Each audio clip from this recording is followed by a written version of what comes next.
ఓం శ్రీ మాత్రే నమః. ఛానల్లోకి స్వాగతం అండి. ఈ వీడియోలో మనం సింహరాశి వారి గురించి తెలుసుకోబోతున్నాం.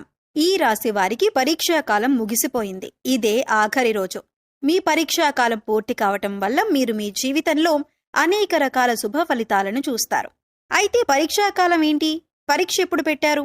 ఎవరు పెట్టారు? ఎప్పుడు ముగుస్తుంది అనే అంశాలతో పాటుగా ఏ అంశాలలో ఈ రాశివారు శుభ ఫలితాలను అందుకోబోతున్నారు, అలాగే ఈ సమయంలో మీరు ఎటువంటి దేవతారాధన పరిహారాలు చేసుకోవాలి అనే అంశాల గురించి ఈ వీడియోలో తెలుసుకుందాం. కానీ అంతకంటే ముందుగా మీరు కనుక మన ఛానల్ని ఇప్పటి వరకు సబ్స్క్రైబ్ చేసుకోకపోతే సబ్స్క్రైబ్ చేసుకొని పక్కనే ఉన్న బెల్ ఐకాన్ నొక్కి ఆల్ సెలెక్ట్ చేసుకుంటే మేము ఇలాంటి వీడియోస్ అప్లోడ్ చేయగానే ముందుగా మీకు నోటిఫికేషన్ వస్తుంది. అలాగే వీడియోని ఎక్కడా కూడా స్కిప్ చేయకుండా చివరి వరకు చూస్తేనే మేము ఏం చెబుతున్నామో మీకు పూర్తిగా అర్థమవుతుంది. ఇక వివరాల్లోకి వెళ్ళిపోతే ఈ రాశివారు అదృష్టాన్ని పొందే సమయం దగ్గరలోనే